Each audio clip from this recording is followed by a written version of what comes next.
Welcome to my Civil War videos. My name is Jason Brown with Boone County 4-H. I've created these videos to share with my 5th grade students, but I hope that you'll be able to enjoy them as well. The video you're about to see is going to talk about things related to the Union soldiers and their camp life in the area of letters they wrote home, games they played, ways that they would keep themselves preoccupied and entertain themselves. One of the biggest things soldiers did in the North was letter writing. They loved to write letters home and they loved to receive letters from home. In our time we can text our family members and usually get a reply pretty quickly. Imagine writing a letter home and not hearing from your family 2-3 weeks, maybe longer, depending on where you're at and where your mail is being sent at that time. And oftentimes, letters then are a lot like they are today. They're going to have a stamp on them, a 3-cent stamp at that time, and it's going to come in a tiny envelope. And of course it's going to have the address. Back then you could get away with just putting minimal information and typically it would get where it needs to go. But that's what a letter might look like at that time. Soldiers wanted to hear from their family so much so that one soldier actually wrote one time saying that they considered a letter from home more valuable than a gold watch because they loved their families and they wanted to hear from them. I'm going to read you an example of a letter that a soldier wrote back home to his brother. He said, "Dear brother, a couple of words to tell you Army life is grand. I wish you had signed up just as I had and joined the cause. We have an adventure at every turn and the men are always in high spirits. As we tumble out for a roll call in the morning, we yelled, and after every hard march, we would end that by shouting for joy that we were done with the task for the day, and we would even end the day with a joyous yell. You would not imagine the fun that is to be had here. There's always something to do. We do a considerable amount of drilling, but once we are loosed, we can relax and make merry. There's an old fellow in the company who has had a voice as good as Miss Mary back at the old chapel house. There's a gent William who can play a banjo very well. One old fellow is able to recall a considerable amount of poetry, and one fellow has made many a roll with laughter at his jokes. Sometimes we can go into town and see the ladies.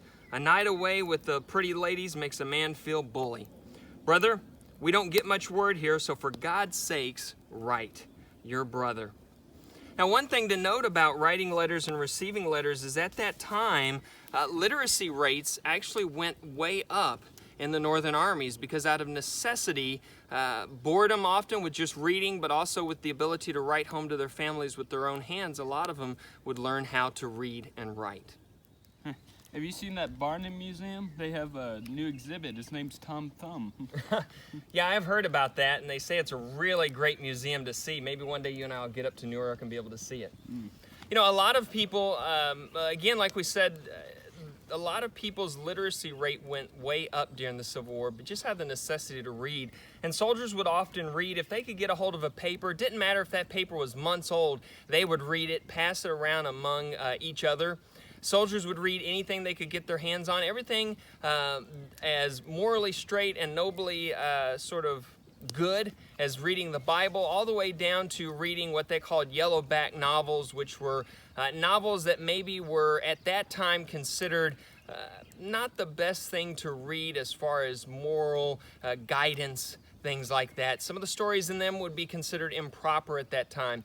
But that didn't mean that the soldiers didn't read things that they could have that would have helped them as far as their academic capabilities. They would read things like Shakespeare, and they would read books like that would be popular at that time. I have with me, a lot of soldiers would carry maybe a soldier's prayer book to read.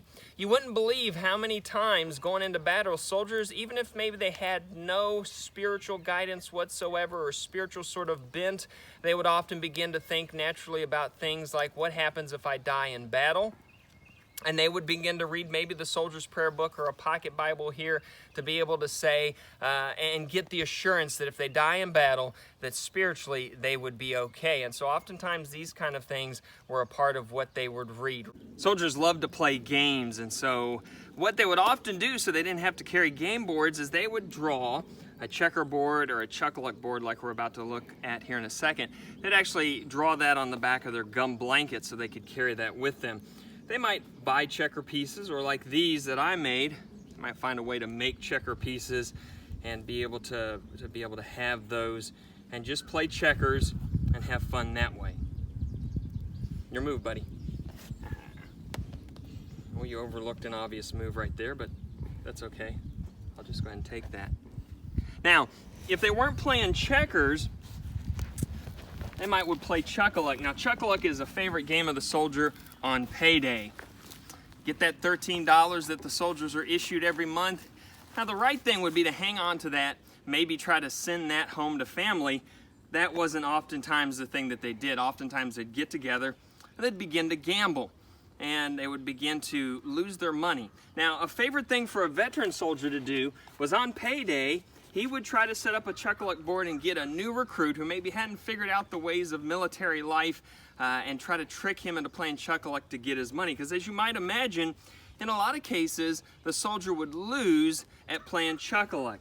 Chuck-a-Luck is pretty easy. It's just like it sounds. And we'll say that Christy here has his $3, and he's going to walk up to the Chuck-a-Luck board, and he's going to put $1 down on the number he thinks that's going to win. He's going to put it on 2. Now, the dealer, he's going to roll the dice. Now, if a 2 comes up, say we got 1 2 that comes up, he's going to get his $1 back plus $1 from the dealer. If 2 2s come up, he's going to get $2 back plus his $1. And if 3 comes up, which is pretty rare, he's going to get $3 from the dealer and his $1 back. But as you know, with something like Chuck-a-Luck, they're oftentimes going to lose their money. Well, let's play one more round. So Christy, place $1 on one of the numbers that you think is going to come up this time. He's going to go with 5 and 3. So the dealer is going to roll. 5 comes up. So again, he'll get his $1 plus $1 from the dealer. And I don't see any other, so it looks like I'm going to take that. So that's essentially how Chuck-a-Luck would work. Also, again, another game they would play a lot of is baseball. Okay, baseball was very popular at that time, and so as you can see, a baseball that they might have used might have looked like this with a nice leather covering, a little bit smaller and softer, but there were some associations and rules at that time where baseball would be played with a smaller or softer ball, or if you're just trying to make one to use in camp, it doesn't really matter if you hit the specs, you just need a ball, and then look in the woods to find a straight enough stick as your bat. Card games were very popular during the Civil War. Now, they would play games like euchre. The rules were slightly different. They were more or less like we have today. They would have played poker. The game I'm going to show you is a game that I get asked a lot about, and that is the simple game of 21. Now, they wouldn't have had a 21 or a blackjack then, but they would have had a game called Quince. And Quince is essentially like blackjack, except the number you're trying to get to without going over isn't 21, it's 15, Quince.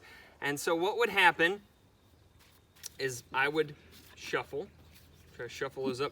Cards back then were pretty basic and primitive. Our cards stay plastic coated, pretty durable, but these are not really, they're pretty primitive for that time.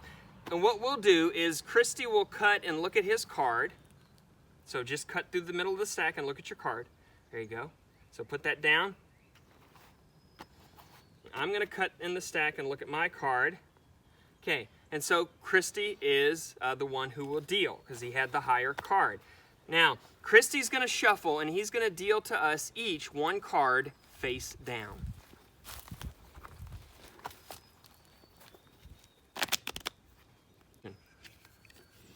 So he's going to lay one card face down with each of us there, okay? Now, to begin, we're each going to put $1 in the middle, okay?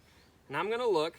Now, since I'm the offhand, I'm not the one who dealt, I'm the elder hand, I will go first. So I'm going to look at my card here, and I'm going to ask Christy to give me another card. Face down. Okay, so I'm going to look again. I'm going to ask Christy for one more card.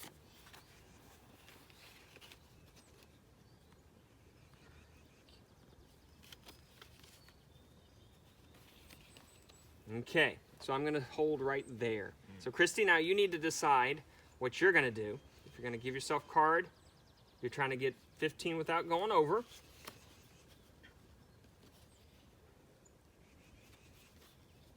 I bust. You're bust, and I had a 13. So I would get, I kind of progress from there. Again, not to 21 like blackjack, but to 15, and that would be Quince. Soldiers a lot of times would sing as a means of entertainment, maybe just sitting around the fire like you see us doing here, oftentimes on the march, because when you're on the march, there's not much else you can do. Singing becomes a great form of entertainment. One of the best Union songs as far as what soldiers would sing would be the battle cry of freedom. Christy and I are going to sing the first verse and the chorus for you. So we'll rally round the flag, boys, we'll rally once again, shouting the battle cry of freedom. And we'll rally from the hillside, we'll rally from the plains, shouting the battle cry of freedom. The Union forever, hurrah, boys, hurrah! Down with the traitors and up with the stars. So we'll rally round the flag, boys, we'll rally once again, shouting the battle cry of freedom.